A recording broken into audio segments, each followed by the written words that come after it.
know, I thought maybe I did something wrong. Why was she crying?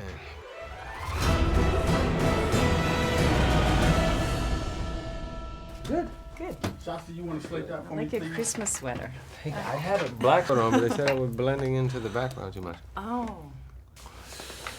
Okay, so yesterday I looked at your Instagram and there was this cutest little video of this girl who cried so much when she met you. Is this her phone right here? Is this her phone, guys? I am taking a bus. I know, I thought maybe I did something wrong. Why was she crying?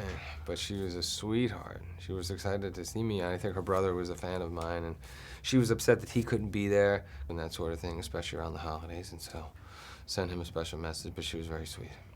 So what is it like for you when you meet people and they start crying when they meet you? Yeah, look, I'm just a regular guy. I mean, hopefully, because I'm a regular guy, and I've overcome quite a bit in my life.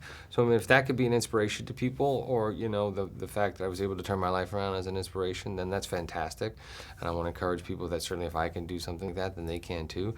But, I mean, for the most part, I'm just a regular guy who's still kind of become a better person and a better father and husband and all those things. So, it doesn't really... I don't know, it certainly doesn't get to my head. I don't feel like, oh yes, I should be, let me touch you and make you feel better. But no, I think, I don't know. In the movie there's I think Charlie's character says something like, we look like you, but we are not like you. Mm-hmm. I feel that sometimes go with celebrities as well, and that fame kind of like separate people, like the famous people to regular people. Do you feel that there is a separation, and how do you kind of like let that not? It's just my job. I mean, some people, yes, some people have a tendency to look down on regular people, and some people have a tendency to feel like, well, they just kind of, they're weird and awkward and different, and they live in a fishbowl, and they can't be normal. I think it depends. For some people, it's ego, and some people, it's kind of neurosis, I think. But for me, it just happens to be my job. You know, I know that there are pros and cons that come with it. I'm not complaining.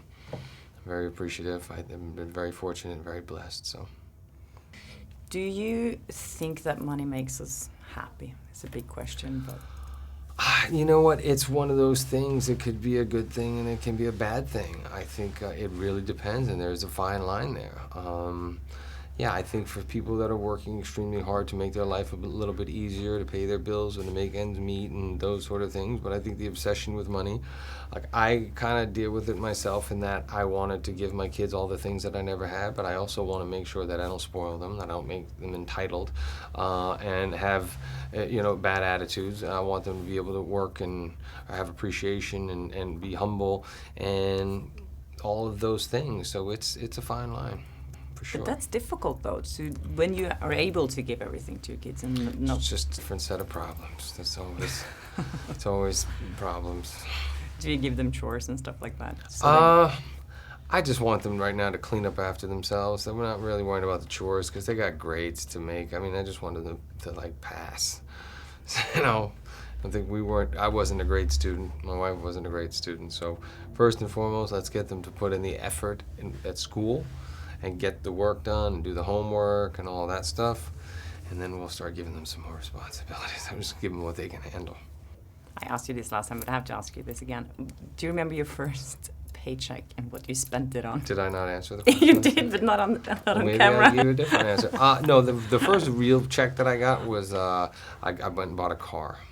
I bought a Mercedes, and I didn't even have enough to pay for the insurance and the registration. But I bought that car. And I regretted it. You did? A little bit. It's still in the family, that car, from 1991. It's still in the family. No one has ever been richer than you are at this moment. What would it take for you to feel secure? More. Okay, so we have to talk about the reshoot of this movie, obviously. What was your first thought when they came to you and said, we want to shoot all these scenes all over again? When? How? I mean, I understood why. I just thought it was going to be an impossibility. I was 30 pounds lighter. I had a beard. I was shooting another movie. I had a holiday plan that my wife was not going to be happy about changing. And because of this kind of came out of nowhere. When they first offered me the movie, I was shooting Daddy's Home 2, and I got a phone call, and they said, really want you to do this. And I got excited. I read the script, but it was 5 days after Daddy's Home was finishing, and I had already had summer plans. So this was the first thing that came out of the blue. But, you know, Ridley was able to kind of make it all happen, so I understood why. Did you? Like, were you surprised that they did it? Or?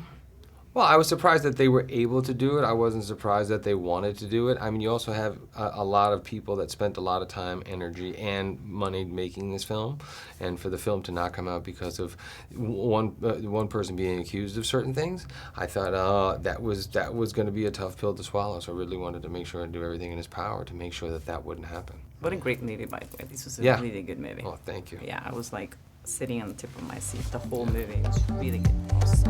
Hi there, thanks for watching my interview. I hope you liked it, and if you did, please share, like, subscribe, comment below if you have anything you want to share with me or with other people here on YouTube.